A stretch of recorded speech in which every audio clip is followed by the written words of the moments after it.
finalizar todo. Esta meriendita que ya están acabando casi. ¿Cómo? Sí.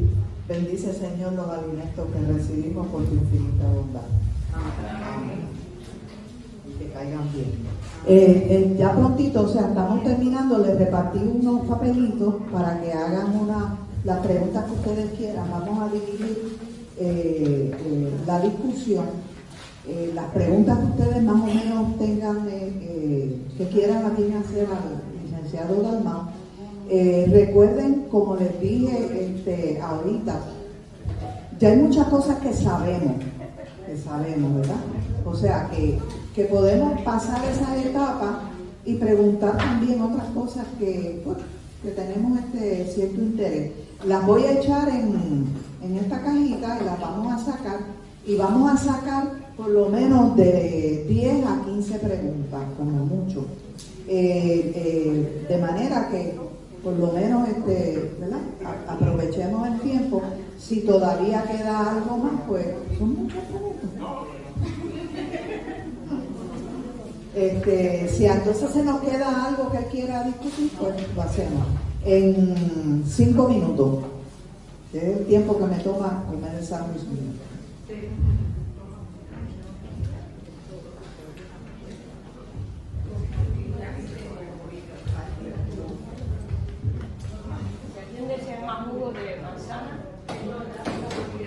Lo que pasa en los 5 minutos, quiero aprovechar para agradecer esta oportunidad de participar de la misa, de compartir con ustedes, de escuchar sus preguntas, sus planteamientos.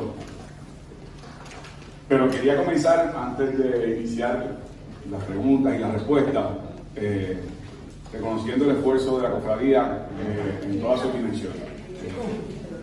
Yo creo que ustedes recogen la enseñanza bíblica de que la fe sin obra está muerta. Y por lo tanto, su dedicación para el trabajo, más allá de la palabra, con respecto a la solidaridad, a la justicia, de cómo atender los problemas sociales, económicos, políticos, humanos del país, es una enorme aportación. Y se suma a tantas otras contribuciones que hacen personas desde lo más profundo de su corazón para que aquellos y aquellas que son los que por distintas circunstancias llevan una pesada carga en su espíritu puedan caminar más liviano y puedan respirar mucho mejor. Pero como el arzobispo empezó con anécdotas, yo tengo varias. La primera, un poco jocosa, como todavía la Comay no ha vuelto, la puedo decir. Después no puedo. Va a venir, sí. Yo estudié en un colegio católico. Mi mamá era empleada pública, papi era un pequeño comerciante en Cagua. No teníamos lujo ni excesos, pero teníamos lo suficiente, el amor, el ejemplo. Y un día, yo paso por uno de los pasillos de la escuela, yo era jovencito, y veo un rollo que dice, tal día, reunión de los monaguillos para el viaje a Disney World. Así que además está decir que yo salí corriendo y me apunté de monaguillo. Que yo fui monaguillo por meses. Yo madrugaba para hacer la misa de las 7 de la mañana, tenía que llegar a las 6:30 a la Catedral Dulce Nombre de Jesús en Cagua, y estaba ahí, estaba fajado, comprometido, pero tengo que admitir que era con el viaje a Disney. Y por fin se da la reunión. Y cuando nos reúnen, nos distribuyen una hoja en donde explicaba las cuotas que tenían que pagar los padres para cubrir los costos del viaje de los niños. Y yo dije, pero para eso no me metí al monaguillo. Si papi y mami no pueden pagar este viaje. Se lo digo porque a veces la inocencia de un niño, ¿verdad?, provocada por otro tipo de desviación, me llevó a conocer más la iglesia y poco a poco, ¿verdad?, realmente tener una base sólida con respecto a lo que fue mi desarrollo y lo que hoy día yo yo creo. Por eso, cuando ustedes en la oración hacen referencia a la libertad, a la solidaridad, a la justicia, esos son principios supremos a los cuales todos debemos aspirar para alcanzar. Don Pedro Albizu Campos, católico, le llamaba de otro nombre, que decía, es la lucha por los valores superiores de la vida. Y por eso no es de extrañar que Lolita Lebrón, católica también, cuando el arzobispo hace su anécdota, ella era católica antes de integrarse a los procesos políticos. Esa zapata estaba centrada con esos valores superiores. Luego tomó el rumbo, ¿verdad?, de la política y lo que eran las circunstancias de aquel entonces. Pero esa enseñanza me ha inspirado a dar el máximo para que este país sea un mejor país.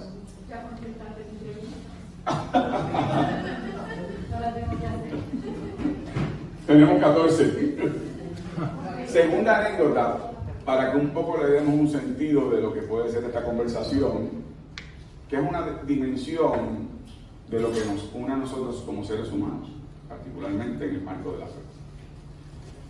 Mi hermano Carlos, hermano mayor, se comprometió para casarse. Pequeño detalle, contrario a mí, por desobediente, no se había confirmado. Tenía que confirmarse para poderse casar. Y entonces, por su amistad con el arzobispo, habla con él y el arzobispo le dice, pues, al obispado tenemos una ceremonia, después tendremos un almuerzo, así que la familia más íntima, mi papá, mi mamá, mi tía, mis hermanas, estaba yo, fuimos. Y en aquella etapa, mi abuelo Guillermo, mi abuelo materno, estaba muy enfermo. Mi abuelo tenía Alzheimer muy avanzado y estaba encamado. Y entonces, el arzobispo hizo la misa.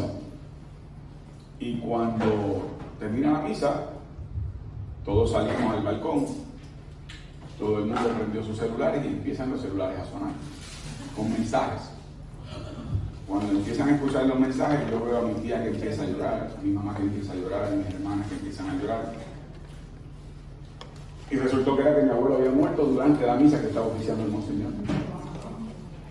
Y el monseñor, darse cuenta de la realidad que estábamos viviendo, nos invitó nuevamente a la capilla para hacer una oración por mi abuelo. Y eso fue para mi madre y para su hermana un bálsamo de paz. Pero no quedó ahí. Ese día, a las 11:30 de la noche, ya con la capilla en Caguas, en la funeraria Pérez Rovira, casi vacía, quedábamos la familia inmediata, se presentó el monseñor también para darle respeto al resto de la familia.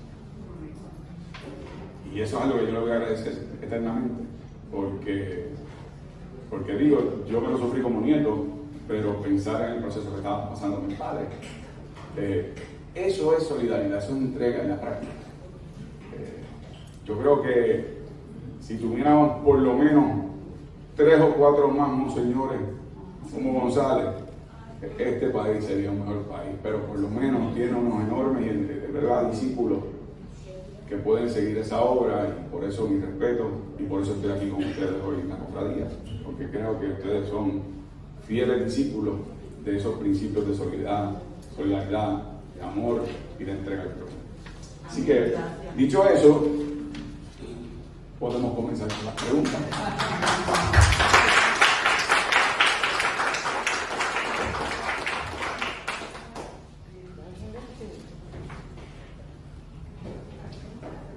Sería bueno que diera una introducción Breve. De la alianza. ¿Cómo no? ¿Cómo se logró la alianza? Para que la gente tenga una idea.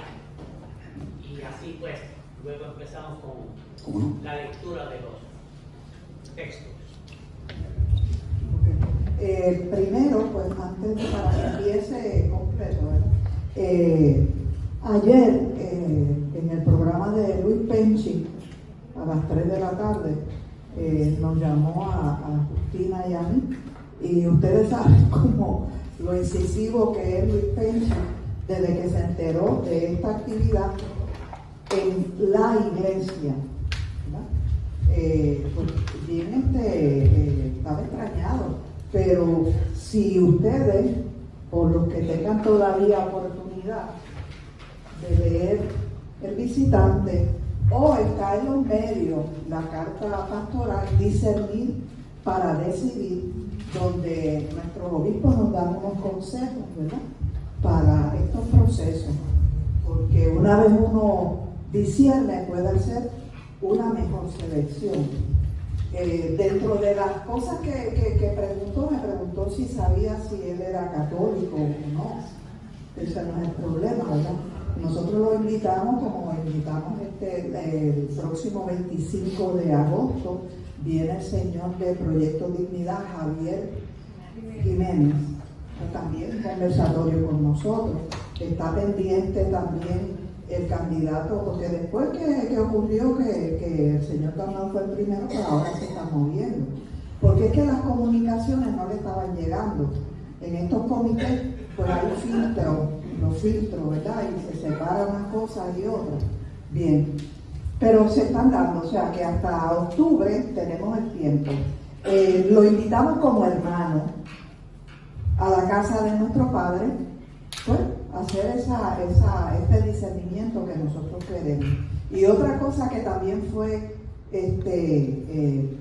molestosa, pero uno tiene que tragar en esto, es que si nosotros en este proceso, cuando estamos hablando con los candidatos, nos vamos a beneficiar en algo, vamos a tener un beneficio, como pues cualquiera que le va a dar el voto a un candidato, pues yo te doy, pero tú me das. Tú sabes, entonces aclararle que en el ánimo, claro, él lo sabe, pero son preguntas incisivas. Pero nada, todo Justina también le dijo varias cosas, y en ese ánimo, gracias a Dios, pues pudimos, ¿verdad?, conseguir que otros candidatos vinieran. Ya tenemos 3 y 2 en proceso. El beneficio que tendremos de escuchar a cada uno. Bien, pues entonces los dejo con Dalmau, no sé si va a contestar esa primera pregunta. La voy a dirigir, tengo las preguntas aquí y vamos a escuchar esas preguntas. No vamos a estar interrumpiendo. O sea, esto pues, se trata de un diálogo, pero dirigido, ¿verdad? Vamos a oír qué nos dice sobre esta pregunta. Si tenemos dudas, después podemos aclarar, pero va a ser así, ¿ok? Él escoge una pregunta y entonces la puede contestar. No sé, le hicieron una pregunta, no sé si quiere empezar con esa. Sobre el tema de la alianza. Luego de las pasadas elecciones y el resultado electoral histórico, inédito en la historia política de Puerto Rico, la realidad fue que quienes han gobernado Puerto Rico, tanto en el Partido Popular como en el PNP, obtuvieron el menor apoyo en sus respectivas historias como partido. Sin embargo, la candidatura de Victoria Ciudadana tuvo un 14% de los votos, la candidatura mía obtuvo un 14% de los votos, entre ambas fuerzas electorales un 28% de los votos. El gobernador fue certificado como gobernador con 33% de los votos. Y eso cambió lo que había sido el comportamiento electoral en Puerto Rico. Yo atribuyo ese cambio a varias cosas.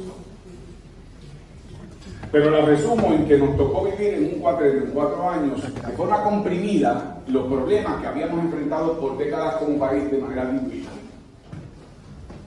En esos 4 años, del 2017 al 2020, en el evento electoral, primero, una junta de control fiscal que comenzó a ejercer su autoridad en política pública en Puerto Rico, aunque se había aprobado antes, es en el 2017 que comienza a afectar el presupuesto sobre servicios esenciales que requiere la ciudadanía. Número 2, comenzó un proceso, bueno, no comenzó, había comenzado bajo la administración de García Padilla, pero entonces en la administración de Ricardo Rosselló le inyectaron esteroides al cierre de escuelas.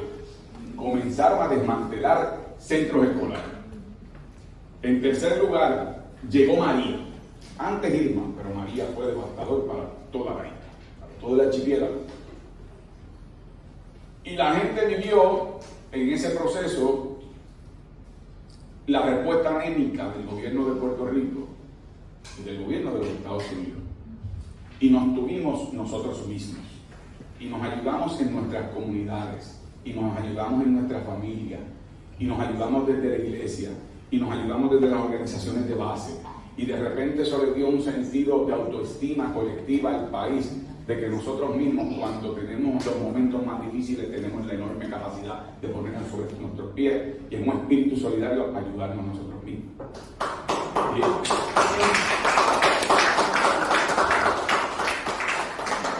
Después de María, arresto de Julia Keller por corrupción. La campeona del cierre de escuelas fue arrestada. En aquel momento, ustedes tal vez no lo recuerdan, que Carlos Rosselló se encontraba en Europa porque estaba de vacaciones viendo un torneo de fútbol, de lo que llaman soccer. Y envió unas declaraciones escritas, pero no tenía planes de venir a Puerto Rico, aun cuando lo que llamaba él su estrella en el gabinete, acababan de arrestar por corrupción. Finalmente tuvo que volver a Puerto Rico. Y cuando llega a Puerto Rico, lo recibe el primer piquete, primera protesta en el aeropuerto. Eran tal vez 20 y pico de personas. Y se descubre el chat. Cuando se divulga el chat, eso fue como echarle candela a un cañaveral seco. Porque el país que había estado pasando previo a la divulgación del chat, todo lo que yo he descrito, de repente pudo leer que aquellos que estaban a cargo de cuidarlos, aquellos que tenían el privilegio de protegernos, estaban mofándose de los muertos de María, estaban mofándose de las personas por su apariencia física, estaban asumiendo discursos y mensajes excluyentes contra otros compatriotas, contra el prójimo, incurrieron en persecución política. Mi esposa fue víctima de eso. Y un momento en el chat que hacen referencia a una conferencia de prensa que yo había hecho denunciando unos contratos de educación. Y el intercambio fue el siguiente, más o menos. Mira, ¿con qué cara se atreve a denunciar el Departamento de Educación? Julia Keller, el que todavía no lo habían arrestado. Si su esposa trabaja en el gobierno, su esposa dirige una oficina legal en el Comisionado de Instituciones Financieras hace más de 20 años, con todas las administraciones, rojas, azules, ha estado ahí por mérito propio. Y entonces, Ricardo Rosselló, como gobernador, pregunta, ¿y dónde trabaja? Otro contesta, de hecho, ese otro que contesta, ahora mismo es un analista en uno de los programas de radio de AM. Y entonces, el que ahora le dirige las relaciones públicas a Jennifer González, Carlos Bermúdez, escribe, pues hay que votarla para nombrar a un PNP. Y cuando Grisel me dice eso, que yo llego a casa, que estaba visitando la isla, ¿verdad? La gente, dándole ayuda, y me lo enseña, yo le dije, bueno, mi amor, yo siempre te lo he dicho, debiste haber escogido mejor marido. No, mentira. No le dije eso porque me hubiese tirado en el celular. Pero lo digo un poco jocoso porque de verdad fue la primera experiencia que ella tiene de que no fue juzgada por sus méritos, por su comportamiento ético, que nunca ha tenido cuestionamientos, que su desempeño ha sido ejemplar. Era por ser mi esposa y yo sé quién soy. Y cuando pasa el chat, verano del 19. Y el verano del 19, quiero decir algo, se ha atribuido mucho a los jóvenes. Y los jóvenes inspiraron, y fueron punta de lanza, pero tuvieron la capacidad también de movilizar a aquellas generaciones que ya se habían conformado, que no había otra opción, que había que estar como estamos, porque no hay otra salida. Y yo recuerdo en esas protestas, gente se me acercaba, padre, madre, abuelo, abuela, que me decían, yo nunca he estado en una protesta, pero estoy aquí por él o por ella, refiriéndose a sus hijos, a sus nietos, porque este es su momento. Y de repente se empezó a construir otro país que venía desde María, construyendo esa autoestima colectiva, de dignidad propia, de darse a respetar. Y entonces, luego de eso, vino el primer término de Pedro Pierluisi. Duró 48 horas. Después Wanda Vázquez, llegamos a las elecciones. Y se da ese resultado histórico del 28%. Así que la responsabilidad que teníamos, tanto desde el Partido Independentista como Victoria Ciudadana, fue algo que tampoco tiene precedente en la historia de Puerto Rico. Desprendimiento. Aún reconociendo que somos dos partidos distintos y que no podemos hacer coaligaciones como antes se podía, podíamos llegar a entendidos y consensos poniendo a Puerto Rico primero. Y el egoísmo de que quién queda inscrito, cómo quedan inscritos, quién va a buscar, quién supera al otro, todo eso lo echamos a un lado. Y la pregunta era cómo podemos ser más efectivos para que el país tenga una opción distinta de gobernanza, para limpiar la casa, para poner la casa en orden. Y en ese aspecto pudimos hacer esos entendidos de apoyo mutuo. Victoria Ciudadana como institución me apoya a mí a la candidatura a la gobernación. El PIB, Ana Isma Rivera Lacén como comisionada residente. En San Juan, Manuel Natal con su equipo de asambleístas. Y en la legislatura tenemos candidatos y candidatas a todos los puestos electivos. Dependiendo del lugar, habrá uno del PIB o uno de Victoria Ciudadana. Eso es algo que nunca había pasado en Puerto Rico. Es una nueva forma de hacer política, que surge desde el amor al país, no del egoísmo institucional, y surge además de la responsabilidad histórica del momento que estamos viviendo. Así que ese es el contexto que nosotros estamos enfrentando desde la alianza. De más está decir que eso ha representado una amenaza para el bipartidismo gobernante que nos ha llevado a la quiebra, a la pobreza, a la Junta de Control Fiscal, Luma, etc. Ustedes lo saben, lo sufren como lo sufrimos todos. Y entonces la narrativa ha sido desempolvar el manual de la Guerra Fría.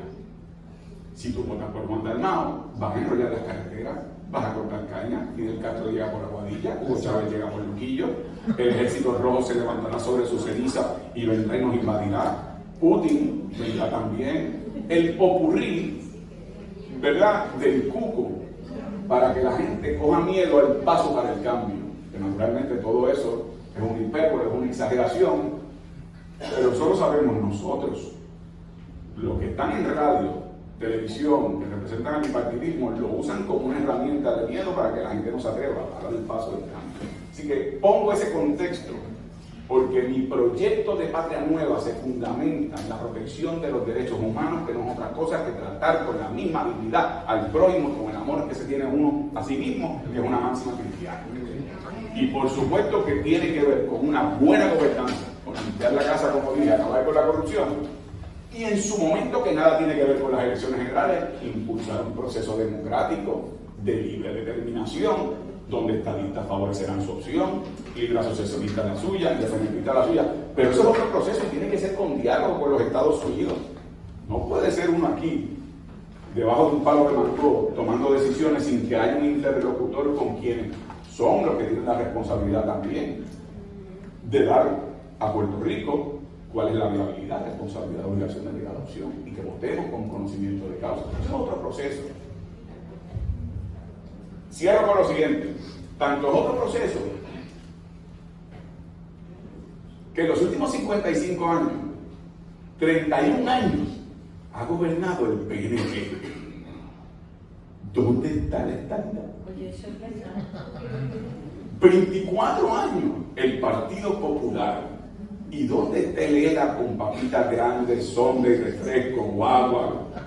Tampoco, porque eso será un proceso de diálogo con el Congreso de los Estados Unidos que tiene que surgir de la voluntad democrática de los puertorriqueños y que ellos tengan que responder.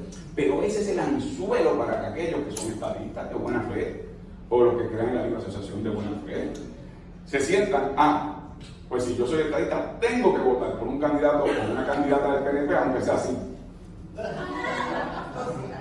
No, usted puede ser estadista, pero darle el apoyo al candidato que se gane su confianza y que venga con una actitud de gobernanza que haya probado historial y carácter en su ejecución.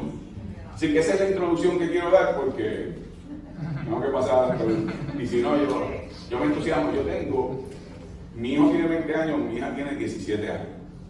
Por lo tanto, eso significa que en casa no me dejan hablar. Así que si me extiendo, me hacen señas. Confianza. ¿Cómo podemos cumplir 51 años? ¿Cómo podemos ir a Puerto Rico para votar y creer en ti? Mi preocupación es que en Puerto Rico hay amplios sectores que están impactados con un enorme sentido de impotencia y desesperanza. Eso lleva al conformismo de que no hay herramientas para cambiar las cosas, que nos tenemos que quedar como estamos. Y el mensaje que yo quiero dar, precisamente, es que mi gobierno es uno de unidad puertorriqueña. Para ser parte de mi gobierno, el criterio no va a ser que sean del Partido Independentista Puertorriqueño. ¿Por qué? Si aquí hay personas con conocimiento, mérito, dedicación, voluntad, que han trabajado en distintos espacios, que deben ser evaluados y que pueden aportar. Es decir, que sea un gobierno que su reclutamiento sea a base del mérito, no del color de la camisa que se pone en el día de las elecciones. Y yo estoy dispuesto a evaluarlos todos con el consejo de aquellas organizaciones de las cuales formen parte, que se hayan ganado la confianza de sus pares, que tengan probidad moral, que tengan experiencia, dedicación. Ese tiene que ser el criterio. Y esa es una forma de unir al país, para que se den cuenta que cuando se trepa un color, el resto del país está excluido, y cuando se trepa el otro color, el resto del país está excluido. Eso lleva mala gobernanza, malos servicios, corrupción, los amigos de la casa. Hay que acabar con eso. Los que tienen más experiencia y más años que yo, mi abuelo fue empleado público, mi fue empleado público. Eso era un honor. Eso dignificaba. Hoy día, mucha gente que está en el empleo público ni se atreve a decirlo, porque los ven como batatas políticas, porque le han puesto ese mantra de que si tú estás en el gobierno, que tú estás allí por una bala, porque tú estás allí porque el que tiene padrino se bautiza. Hay que romper con esa, ¿verdad?, con esa tradición de gobernanza. ¿Por qué votar por mí? Yo creo que estas elecciones tienen que ver con historial y carácter. No me digas qué vas a hacer mañana. Primero dime qué has hecho cuando Puerto Rico más ha necesitado. Y cuando yo vea lo que tú has hecho, yo puedo justipreciar las palabras que prometes vas a realizar luego, porque he visto tu historial y tu carácter. Esa es una manera de calibrar, porque lo que nos ofrecemos para un puesto público es como una entrevista de trabajo. Hay que pedir explicaciones. Los electores tienen que decir dónde tú has estado cuando estaban bombardeando el Vieques, con dónde tú has estado en la explotación de nuestros recursos naturales, dónde tú has estado en lo que ha sido el problema de Luma y su privatización, dónde tú has estado cuando cerraron escuelas, cuando los maestros estaban pidiendo justicia y los estudiantes, dónde tú has estado con el abuso contra la Universidad de Puerto Rico, dónde tú has estado en tantas instancias con el tema de la falta de acceso a la salud, de la pobre calidad de vida de nuestros pensionados, jubilados, adultos mayores, los que son cuidadores de adultos mayores que no tienen apoyo en muchas instancias. Y eso tiene una carga enorme, no solamente emocional, sino económica, y sin asistencia alguna. ¿Dónde han estado? Yo sé dónde yo he estado. Desde Vieques en la cárcel por desobediencia civil, hasta en la calle con la gente reclamando derechos, como legislador presentando legislación. Yo sé dónde yo he estado y eso es lo que voy a comunicar. Pero esa es la manera de juzgar a quienes se ofrecen un proceso electoral. Porque a veces la memoria es corta y tan pronto prenden la primera tumbacoco o tumbapava, ahí va la gente bailando y se les olvida toda la poca vergüenza de los últimos 3 años y medio.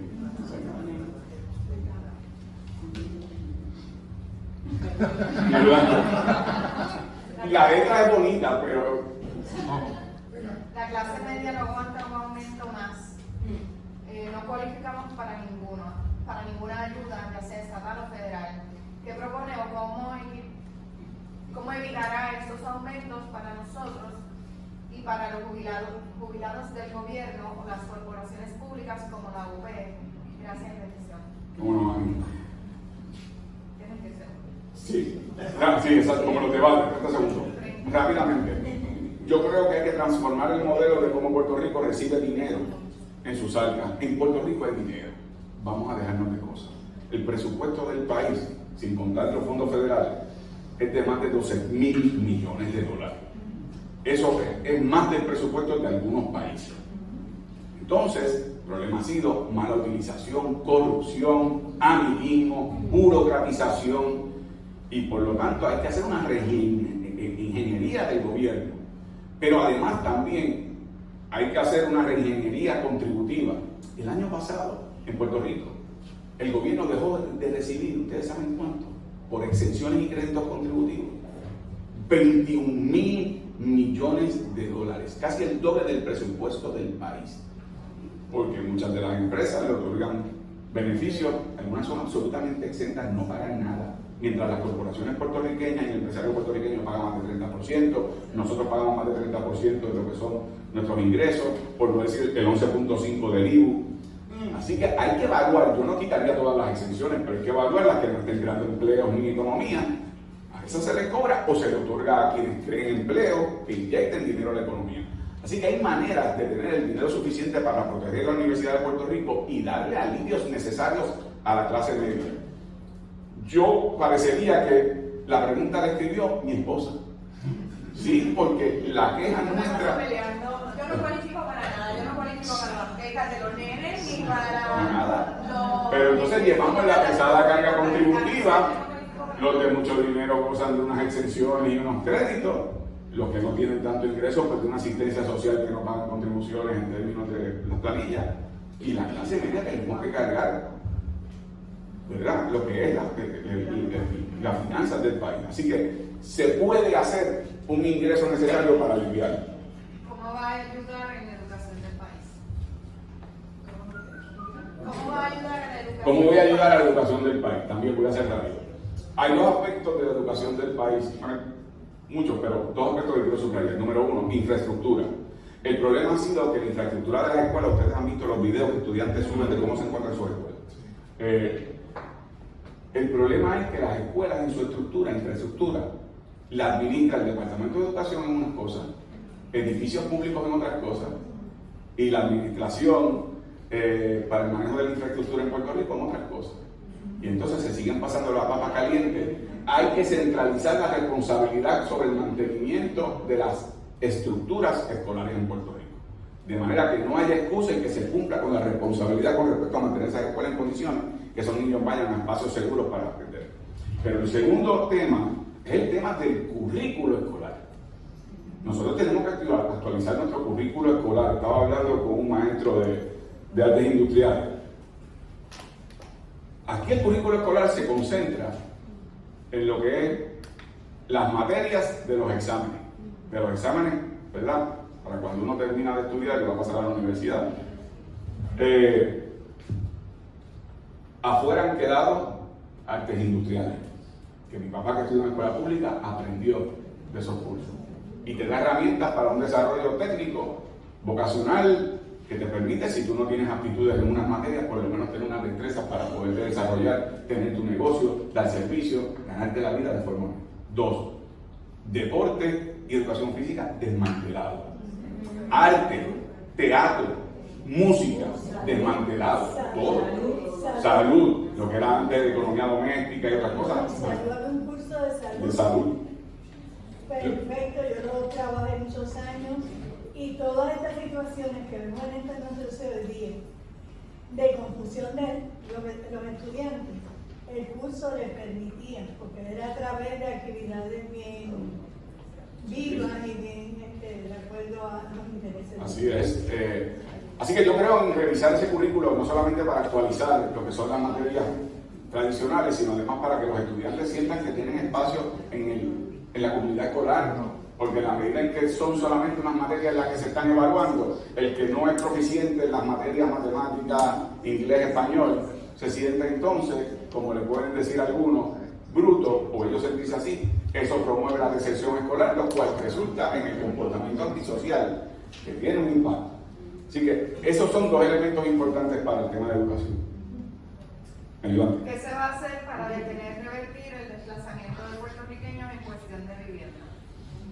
Eso tiene que ver con, la pregunta es sobre qué se puede hacer para evitar el desplazamiento de puertorriqueños y la falta de acceso a vivienda.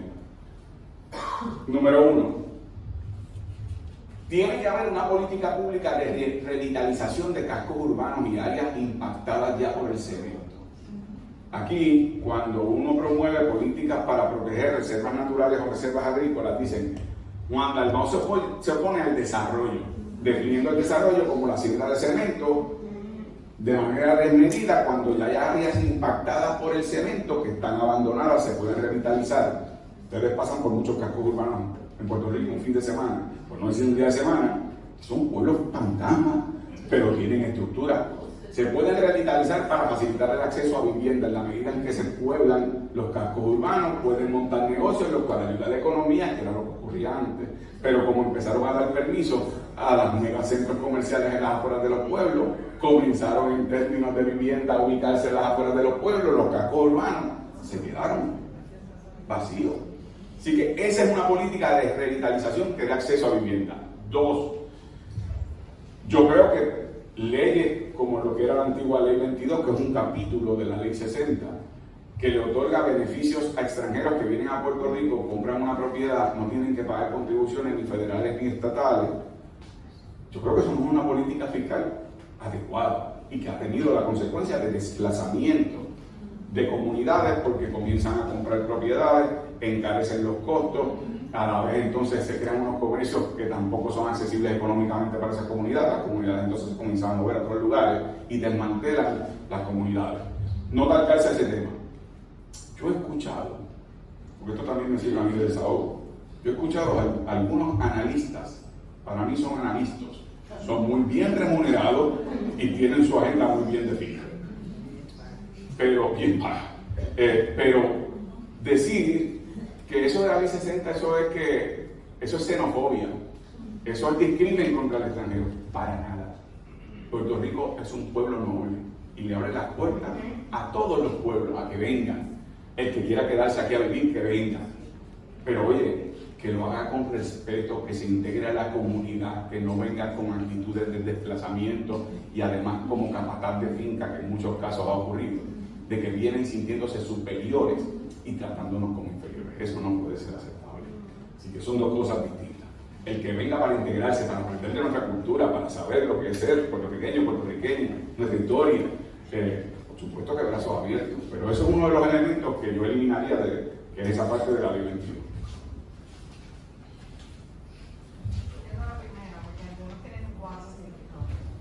Van a orientar a los votantes de cómo votar por la alianza y por el PIB sin dañar la papeleta. Sí, ustedes saben que una de las perversidades que se cometió durante este periodo electoral fue impugnar candidaturas para que no aparecieran en la papeleta, que eran parte de la alianza. Así que hace apenas 2 semanas, Anaíma Rivera Lacén fue, ¿verdad?, certificada por la Comisión Estatal de Elecciones y reivindicada en su reclamo de que había cumplido con la ley y la Constitución. Por lo tanto, Anaíma tenía una desventaja de no poder, y nosotros junto a ella, definir cómo votar por ella, porque no se sabía si iba a ser por nominación directa, si iba a ser bajo Victoria Ciudadana, si iba a ser bajo la insignia del PIB. Pero una vez resuelto el tema, ya corre bajo la columna de Victoria Ciudadana, así que esto será o voto mixto o voto por candidatura. Una cruz en el encasillado, al lado de mi foto que dice Juan Dalmau para la gobernación, una cruz en el encasillado, al lado de la foto de Anaíma, donde dice Anaíma Rivera Lacén. Y así en otras posiciones. Así que tenemos sí como deber orientar y hacerlo también visualmente, que la gente pueda ver, de acuerdo a su pueblo, su región, las papeletas, y poderlo ver en una página de internet donde le diga, si quieres apoyar los candidatos de la alianza, esto sería la forma de votar por ellos. Y eso va a ser parte importante de los próximos 3 meses y par de semanas que nos queda para las elecciones.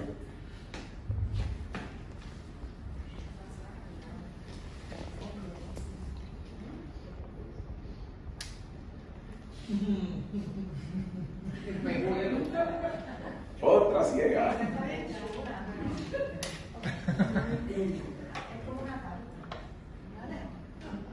Apreciado licenciado Juan Dalmau, don Rubén Berríos dice, la estadidad es la culminación de la colonia. Sin embargo, don Benny Franky Cerezo, que en paz descanse, decía que la estadidad es la culminación de la era. ¿Cuál es su parecer? ¿Quién tiene la razón?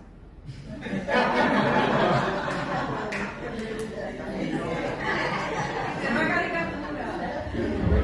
No, bueno, el maestro de artes industriales. Mira, voy a contestar desde una perspectiva legal. En el derecho internacional, el único derecho que reconoce la Carta Magna de las Naciones Unidas es el derecho a la autodeterminación e independencia de los pueblos. posteriormente se aprobó una resolución que surge de ese principio fundamental, en donde fórmulas para que los pueblos puedan ejercer su libre determinación, la independencia como derecho natural, y se añaden la anexión o la libre asociación. Y ha habido un debate a nivel internacional de que el tema de la anexión tiene que ejercerse, ese ejercicio se debe hacer una vez la nación ha logrado la soberanía, y en el ejercicio de esa soberanía decide integrarse a otro país. Pero eso es derecho, eso es teoría, ¿verdad? Eso es lo que es. Nosotros tenemos que reconocer que en Puerto Rico hay compatriotas que creen en la estadidad como una opción. Y aunque yo puedo discrepar de ellos, yo no le negaría el derecho a que se expresen en un proceso democrático y que avalen la opción que creen, igual que los de la libre asociación. Yo defenderé la independencia, que es el derecho del pueblo a mandarse a sí mismo, como dijo el Monseñor, para la interdependencia, para tener amistad y cooperación con los Estados Unidos y con el resto de los países del mundo. Pero es importante que subraye el tema de que en estas elecciones no se trata de que si Juan Dalmau es electo viene a imponer su criterio de estatus, porque además, aunque quisiera, no podría.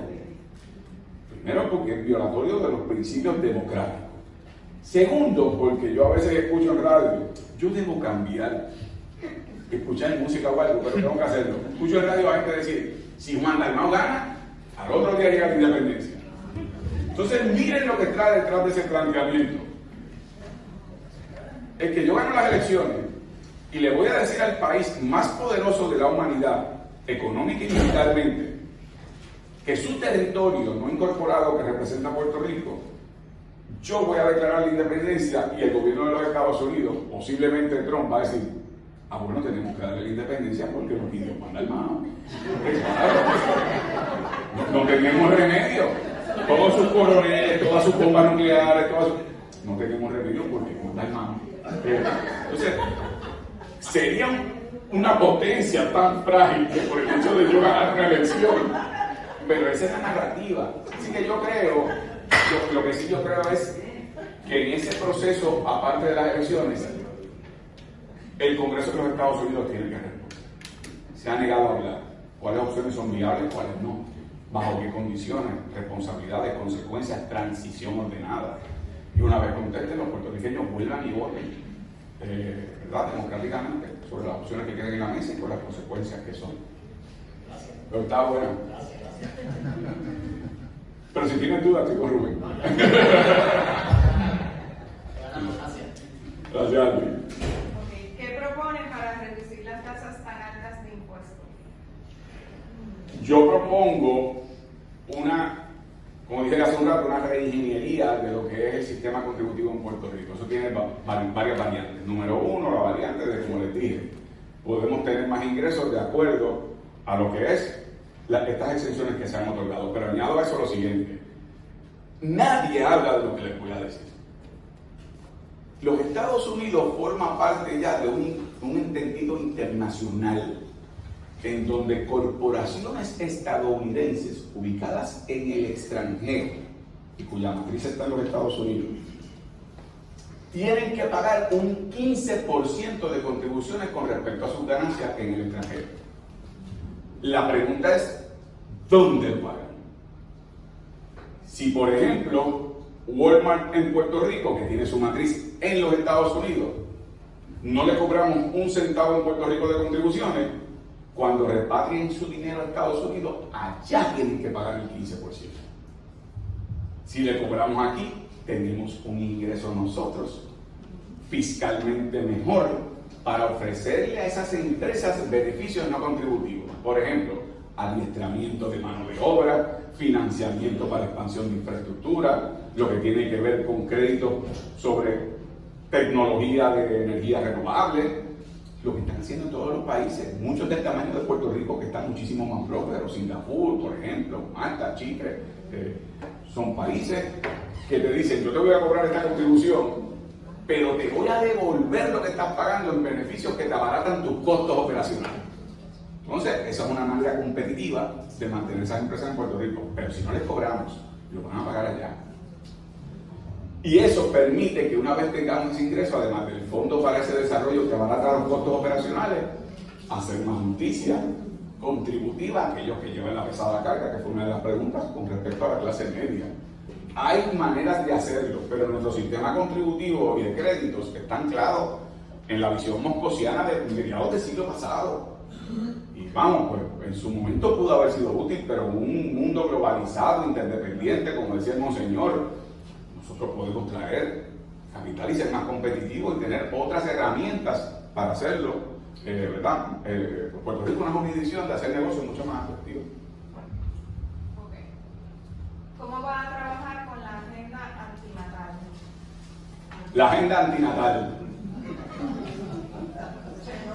Sí.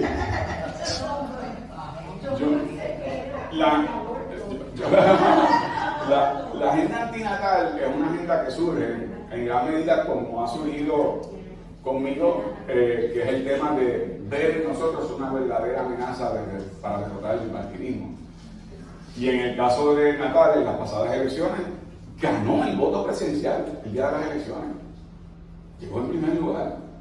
Luego bajaron los votos de la infame Unidad 77, votos encamados, votos adelantados, etc. Y esa la dominó el PNP. Y ahí entonces sale electo el alcalde Miguel Romero.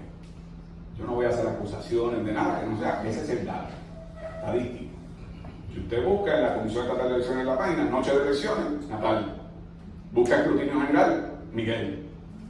Entonces, yo creo que esa agenda es una agenda que se está construyendo en medios de comunicación. Les voy a hablar como yo hablo siempre. Prendan W por la mañana. Lo primero, para un rock y diabolismo. Después de eso, entonces, en la tarde, los fiscales, ambos vinculados al PNP. Después de eso, Quique Cruz, que aspiró en un momento por el PNP y que también tiene su afiliación al PNP. Cambia el cuadrante a Noti1. Por la mañana, Ramón Rosario, ex del equipo del chat de Ricardo Rosselló, Iván Rivera, que es socio de él. Y después viene Alex Delgado con Alejandro García Padilla y con Carmelo Ríos. Y después viene, por la tarde, David Colón. Y viene, o sea, entonces cuando usted ve lo que pasa, busque los programas de televisión, El Poder del Pueblo, Gary Rodríguez, ex representante del PNP, cuando entonces va para la tarde, ahora viene la Comay. El montaje del bipartidismo para excluir como opción lo que representamos la alianza, utilizando un lenguaje que busque la forma de profundizar prejuicios para que el país no dé un paso al cambio, es francamente lo que está ocurriendo, y eso nos corresponde a nosotros enfrentarlo ahora en estos 3 meses con respecto a nuestras comparecencias públicas y explicarle al país. ¿Usted tiene la mano levantada? ¿Qué es la pregunta? ¿La agenda antinatal? Antinatal. ¿Antinatalidad o antinatal? No, antinatal. Yo pensé que No, dice antinatal. Era de nacimiento. Por si acaso. Sí, antinatal. Y Está escrito en letra sólida. Ah, ok, perdón. No, antinatal, gracias por la aclaración.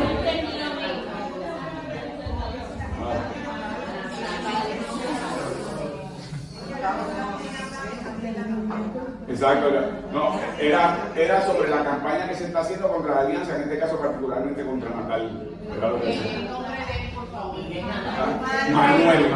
Manuel Natal, que es el candidato a alcalde de la alianza en San Juan. ¿Cómo lo tiene?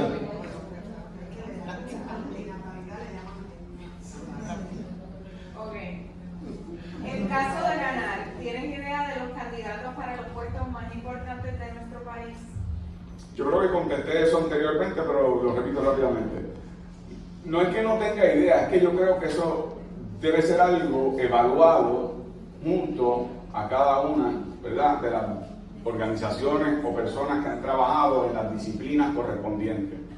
Aquí hay el Departamento de Hacienda, pues hay que consultar la Asociación de Economistas, la Asociación de Contadores Públicos Autorizados, ver si la persona tiene un historial que haya sido evaluado y que no tenga esqueletos en el closet, o si es alguien relacionado al tema de la salud, pues también que tenga el respeto de la clase médica, colegio de médicos y cirujanos, de la academia, de lo que...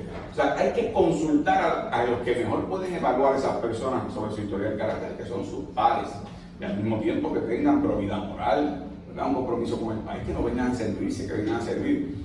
Esa es la manera como se puede hacer un escogido más allá de lo que puede ser su consideración de estatus. No tengo problema que en mi gobierno, si hay personas que cumplen con los criterios del mérito, sean estadistas, sean electores del Partido Popular o de la Libre Asociación, lo que fuera, si están dispuestos a echar para adelante por el país, vamos para adelante. Y ese debe ser el criterio. Y en las conferencias de prensa que yo he tenido, he estado rodeado de personas conocedoras de los temas como salud, desarrollo económico, etc. A ninguno le he preguntado de qué partido son, han colaborado con ideas a este proceso.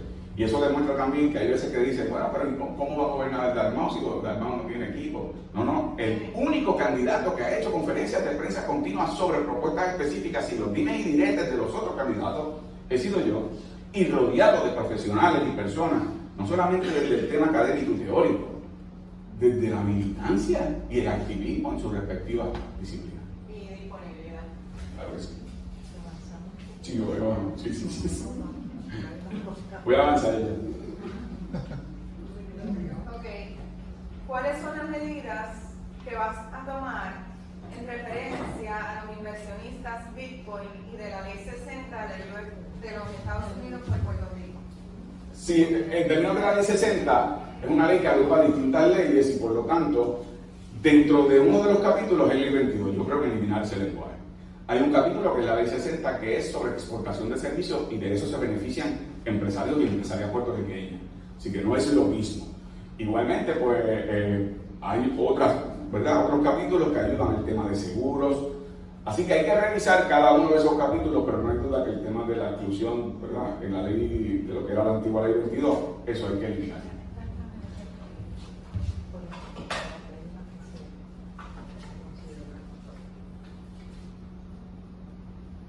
¿Cómo lograr los votos 50 más 1% o una segunda vuelta en la votación? Una segunda vuelta requiere una enmienda constitucional y por lo tanto eso es un proceso complicado. No es imposible, yo creo en la segunda vuelta, pero yo creo que es más efectivo y más fácil el que se enmiende una ley electoral que sea verdaderamente democrática. Hay que desmendar muchas cosas de ese último código electoral que aprobó el PNP con la oposición del resto de los partidos políticos, y es que permitan las coaligaciones y alianzas electorales como pasaba antes. Y en el 2011 Fortuño lo eliminó por el temor de que hubiese entendido que derrotaran al PNP. Y eso había operado en Puerto Rico por décadas. Pero el temor se eliminó. Yo creo que hay que restituirlo. Y eso es más democrático. Permite libertad de asociación y libertad de expresión de los electores. Su propuesta de reestructura gubernamental conlleva aumentos e impuestos para los contribuyentes, ya que la fuga de capital privado es enorme. ¿De dónde y cómo se hará? Siendo prudentes con los ingresos existentes. Sí, yo ya había contestado sobre el tema de las contribuciones y cómo podemos tener más ingresos.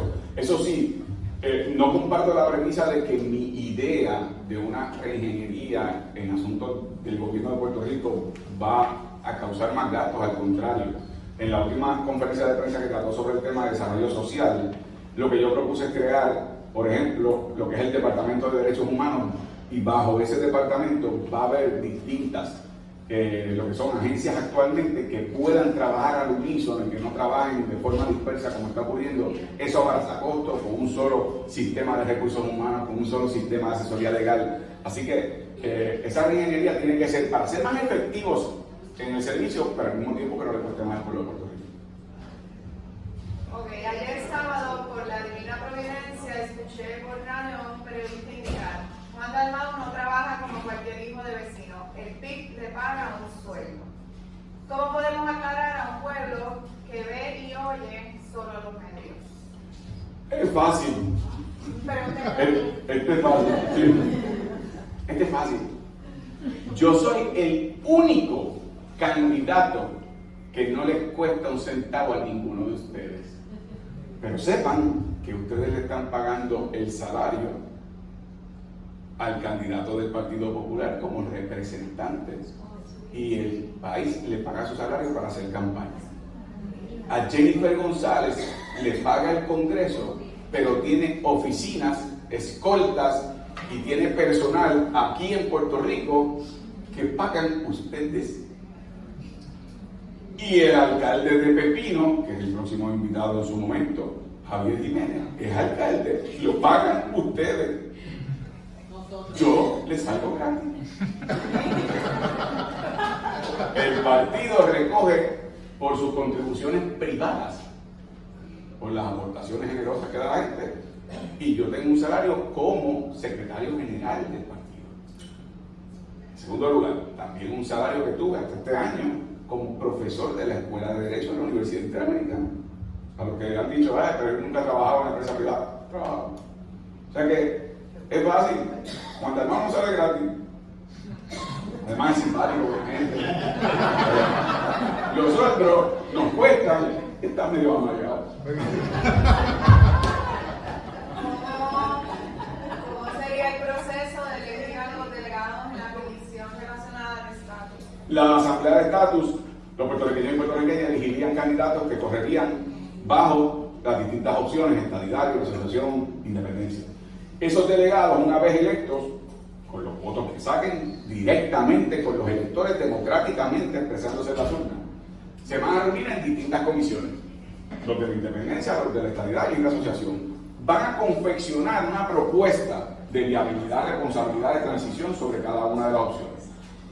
Y van a ir en una comisión negociadora ante el Congreso de los Estados Unidos, el presidente de los Estados Unidos, los medios de comunicación, en algo que no se ha hecho. Cuando los americanos dicen es que ustedes no se ponen de acuerdo, poder ir y decir: nosotros discrepamos sobre el estatus final de Puerto Rico, pero estamos de acuerdo y en consenso en representación de los electores que nos eligieron en Puerto Rico, que llegó el momento que ustedes respondan. En un ejercicio de libre determinación, contesten qué opciones son viables, cuáles no lo son, bajo qué condiciones, cuáles son responsabilidades, obligaciones, transición. Y una vez se dé ese diálogo mutuo, entonces las opciones que queden sobre la mesa son presentadas nuevamente al pueblo de Puerto Rico para democráticamente elegir entre esas opciones. Y entonces presentarle los resultados al gobierno de los Estados Unidos en lo que sería ese diálogo.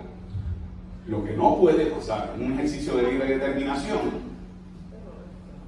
es, y esto lo digo con respeto, pero es lo que es que el PNP le diga a los estadistas que ellos están trabajando por la estadidad y que van a traer la estadidad, cuando su gran iniciativa este cuadrenio fue enviar 6 valientes guerreros que nos costaron $1.3 millones para pararse con cartulina frente al Congreso.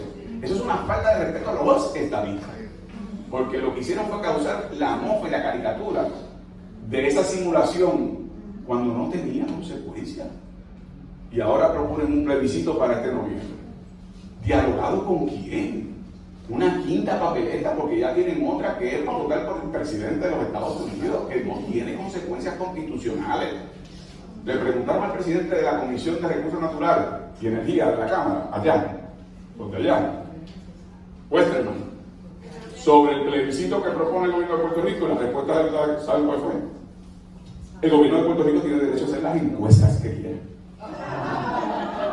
No hay vínculo ni seriedad. Entonces, yo lo que les digo a los hermanos y las hermanas estadistas, si usted quiere que lo cojan en serio, uno empieza respetándose a uno mismo y no siguiéndole la gracia a los que han jugado con el tema del estatus para manipularlo, para conseguir el voto y después se olvidan. Yo creo que es importante enviarles un mensaje también a ese liderato. Perdón, sí. No, yo fui la que se esa pregunta. Básicamente era, o sea, estamos con las que... Sí, yo la hice la pregunta. Exacto, ella hizo esa pregunta. No, esa pregunta y quiero que me aclararon porque no sentí que aclaró mi duda. Es que la pregunta mía básicamente va hacia que si su propuesta es que cada partido en Puerto Rico haga una asamblea para elegir los delegados que... No, se hace una convocatoria para una asamblea donde los partidos políticos y personas de la sociedad civil y otras organizaciones no partidistas postulen candidatos para la estadidad, la independencia y la libre asociación. No son los partidos separados, no, es una vocación de pueblo. Y una vez electas esas personas, entonces esas personas tienen una tarea, una función, que es empujar ese proceso de ir al Congreso. La ventaja que tiene, ahora que usted me hace esa pregunta, es que eso le quita de las manos al gobierno y a la legislatura estar bregando con el tema del estatus, entretenido y gastando dinero en eso. Se puede concentrar en gobernar, en los problemas nuestros, y habrá una asamblea de estatus elegida por el pueblo de Puerto Rico que se va a dedicar a ese tema. Entonces eso es una manera también de separar las funciones. Voy a hacer esta pregunta, es un poco larga, pero creo que recoge las que se nos van a quedar. Dentro del magisterio de la Iglesia queda establecido que para un católico prestar su voto a un candidato, el candidato debe cumplir 4 requisitos innegociables. Estos son: 1. Respeto a la vida desde su concepción hasta la muerte natural. 2. Reconocimiento y promoción del concepto familia exclusivamente entre hombre y mujer. 3. Libertad para los padres decidir la educación de sus hijos sin coacción del Estado. 4. La defensa de la justicia social. La pregunta es, ¿cuáles de esos 4 puntos ustedes defienden y reconocen?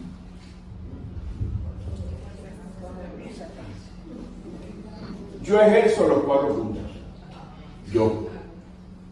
Pero no estoy dispuesto a negarle a otro ser humano el que, de acuerdo a sus circunstancias, el que si una mujer en consulta con su médico y profesional de la salud tiene que terminar un embarazo, que no lo puede hacer.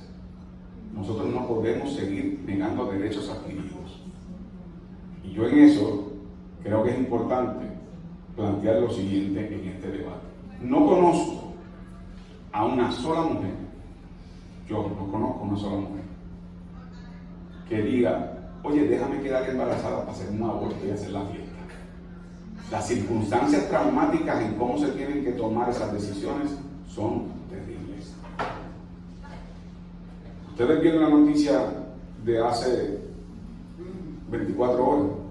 Apareció un feto en una playa. ¿Qué ustedes creen que pasaba antes de Roe Wade? ¿Que no había aborto? ¿O no sería que había aborto sin consulta médica? Con ganchos de ropa, en lugares abandonados, donde la mujer perdía la vida. Así que yo creo en un criterio médico para quienes deseen ejercer ese derecho. Yo no lo ejerzo. Tenemos 2 hijos espectaculares, maravillosos, Gabriel, Sofía, pero tenemos que tener en eso una conciencia. Cuando hablamos de amar al prójimo como a uno mismo, respeto y la dignidad del prójimo, significa también defender sus derechos, aun cuando uno individualmente no lo ejerza o no crea plenamente en lo que, ¿verdad?, sea su decisión.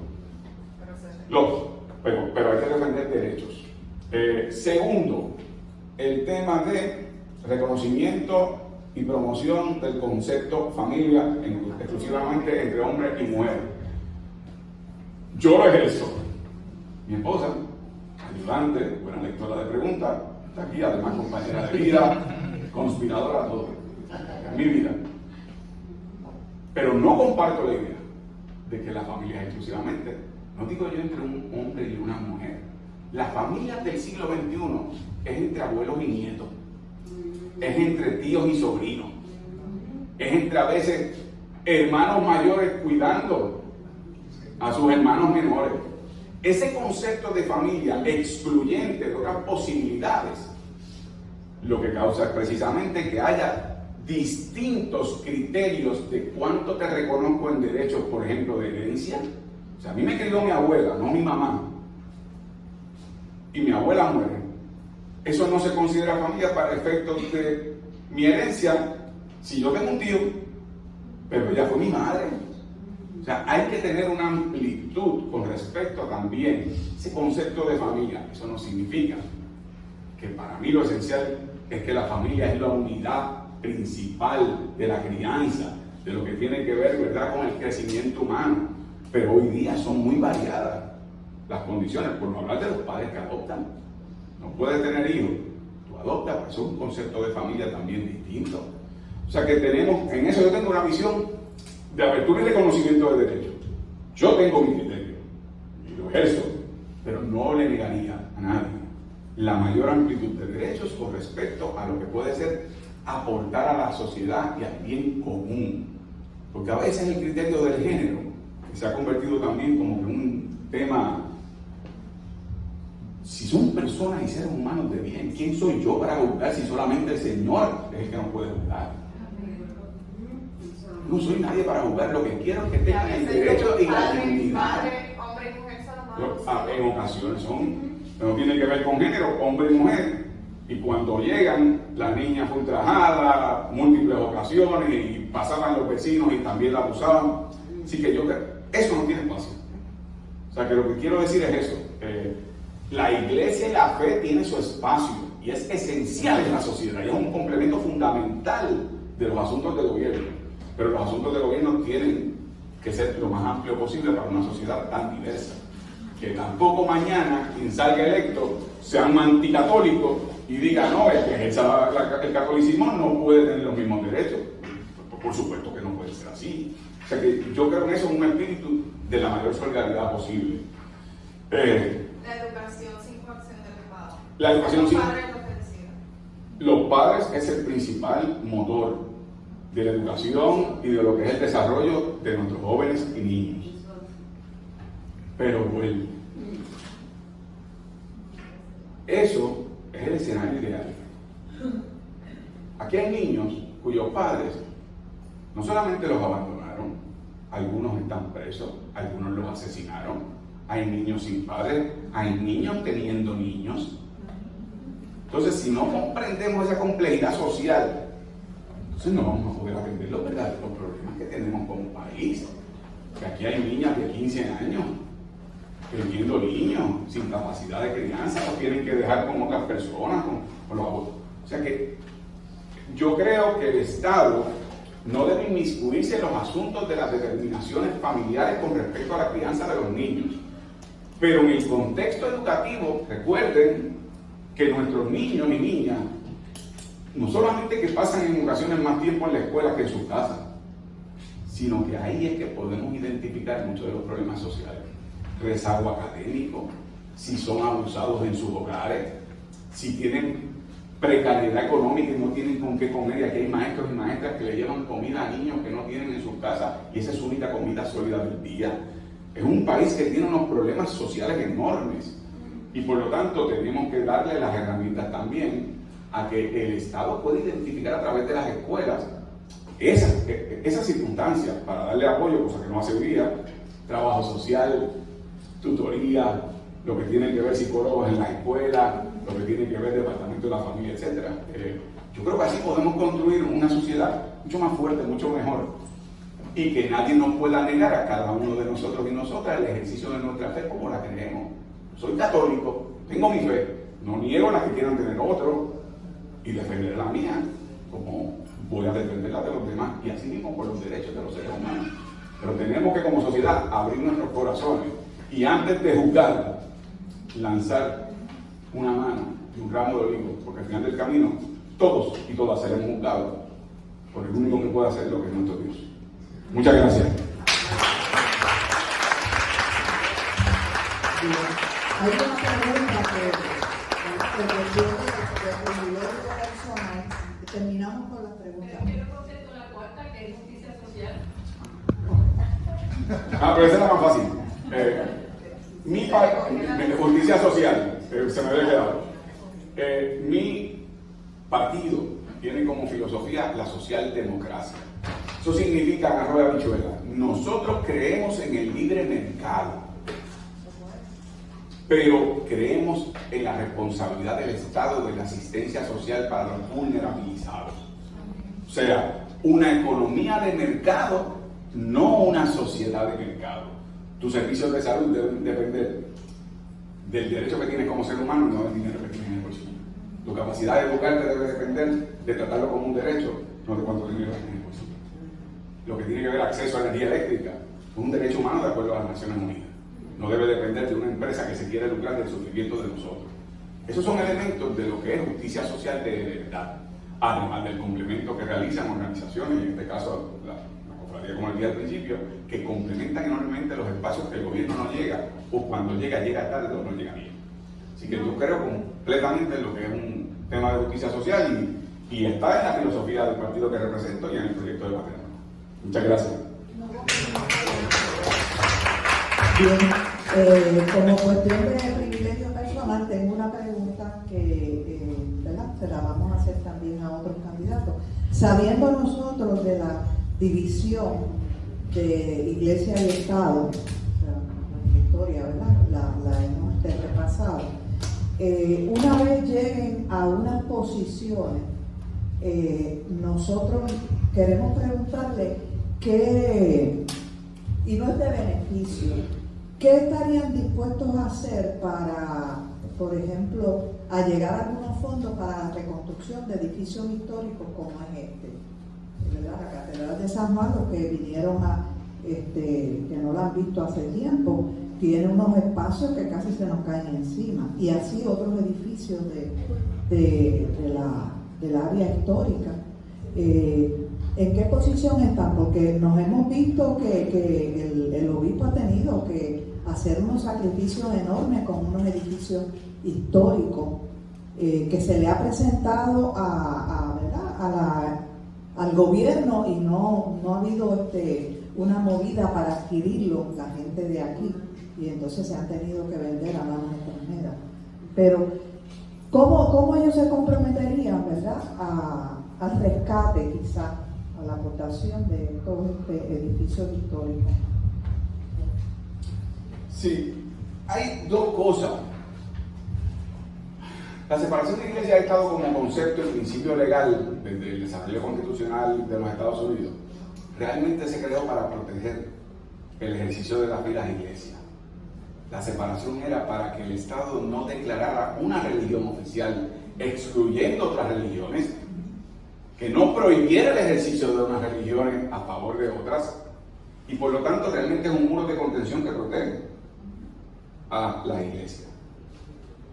Dicho eso, tu planteamiento yo lo creo no tanto como algo que está vinculado al tema de separación iglesia-Estado desde mi perspectiva. Creo que incluso jurídicamente no se sostiene, porque como dijiste tu pregunta y tu premisa, estos son edificios históricos que es parte de la historia de Puerto Rico y nuestro desarrollo cultural como sociedad, y por lo tanto la preservación de esto es la preservación de nuestra identidad, y por lo tanto el gobierno sí tiene una responsabilidad de apoyar los esfuerzos de renovación, de reconstrucción, de mantener como parte del patrimonio de Puerto Rico, nuestro patrimonio nacional, estos edificios.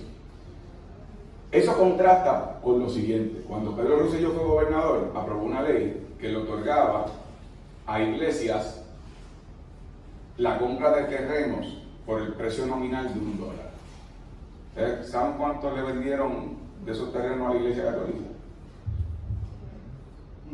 Eso eran los tiempos. Cero. Eso eran los tiempos donde Rosselló decía que era un católico protestante.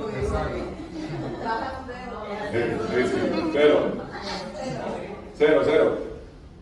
Ahora, a las iglesias aliadas al proyecto del PNP de Pedro Rosselló les dieron terreno a Tutiplén, de los cuales no voy a mencionar el nombre de gente, pero ustedes tienen que saber. Así que eso es otra cosa, pero la reconstrucción, revitalización de lo que son elementos históricos que representan, ¿verdad?, patrimonio de nuestro país, hay que apoyarlo, y yo sé por lo que ha estado pasando en la iglesia, particularmente en términos de la adquisición de propiedades que eran de la Iglesia Católica, ahora para poder sobrevivir en unos elementos, ¿verdad?, de otras estructuras y de otros proyectos, tener que, ¿verdad?, vender esas propiedades. Así que, muchas gracias. Bien. Agradecemos al licenciado, ¿verdad?, su participación. Ya que tenemos tiempo. Sí, 2 y 2, 4 y 2, 6. Bueno, con el contrato de Luma, y segundo, que hubo una pregunta que se quedó un poquito media captada, es qué haría con la fuga de capital en esa refinería. La fuga de capital, rápidamente, la podemos retener si nosotros, capital humano y capital económico, La podemos retener si nosotros adoptamos políticas que incentiven a esas industrias a permanecer en Puerto Rico.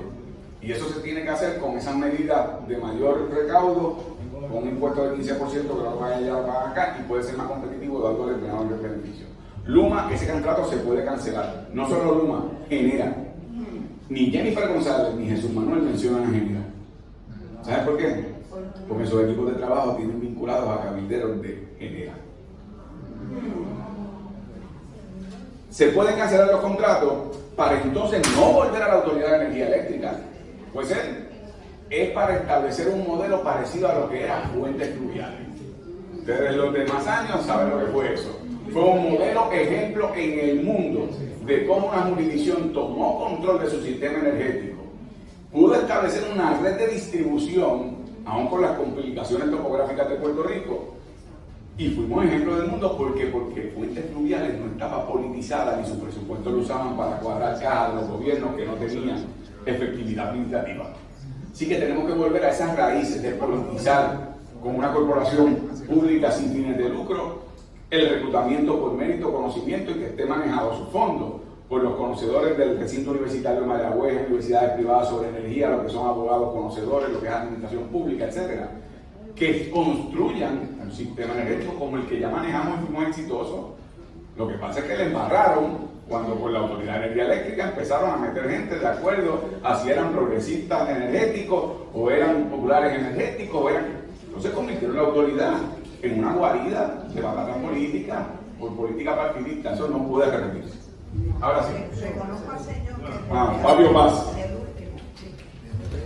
Tengo una tranquilidad con el truco del PNP de bajar de los 80 años a los 60 años el voto adelantado. ¿Cómo piensa la alianza y su señoría combatir esto? Bueno, nosotros lo planteamos ya en la Comisión Estatal de Elecciones. Está en manos de la Presidenta tomar la decisión final. Si lo decide la Presidenta, la ley le da esa facultad, parte de la perversidad de esa ley, que básicamente ella decide, y si decide, eso va a ser un enorme problema, porque la Comisión Estatal de Elecciones no tiene recursos humanos para recibir la cantidad de papeletas que vendrían por correo. Y lo que pasó en la primaria sería un pellizco ñoco, como dicen por ahí, un pellizco ñoco al lado de lo que puede pasar en una elección general. Pero estamos atentos y fiscalizando. Ahora sí. La cofradía, que dicho sea de paso, invita a los que están aquí con nosotros a pertenecer a ella, a este grupo excelente que tenemos aquí y que hacemos una serie de actividades relativas, o sea, no relativamente, de mucha importancia, así que están invitados, se pueden comunicar con cualquiera persona que conozcan de la catedral y estamos pues a sus órdenes. Le entregué este certificado al licenciado Juan Dalmau Ramírez, sabía que era Ramírez. Entonces, con una cita, si yo buscando cuál era, una cita de una de las encíclicas de este Papa Pablo VI, creo que fue, Evangelii Gaudium. Dice, oigan bien esta cita, y su excelencia. Pido a Dios que crezca el número de políticos capaces de un diálogo auténtico, que se origine, que se oriente eficazmente en sanar las raíces profundas y no la apariencia de los males de nuestro mundo. Ruego al Señor que nos regale más políticos a quienes les duela de verdad la sociedad, el pueblo y la vida de los pobres. Dado hoy, el 28 de julio, al señor Dalmau por esta presidenta y también la firma del rector de la catedral, el padre Benjamín Pérez.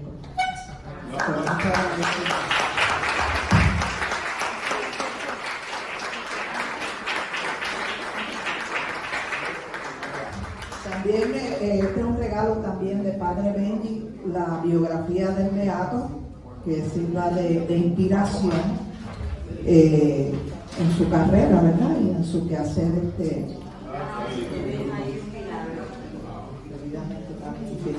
Bien, y les agradecemos su comparecencia. Como les dije, el 25 agosto va a estar con nosotros el otro candidato, el señor Javier Ramírez. Los esperamos también para que puedan, con Jiménez, para que puedan hacer sus preguntas y llevarse, ¿verdad?, la impresión que tenemos de cada uno de ellos.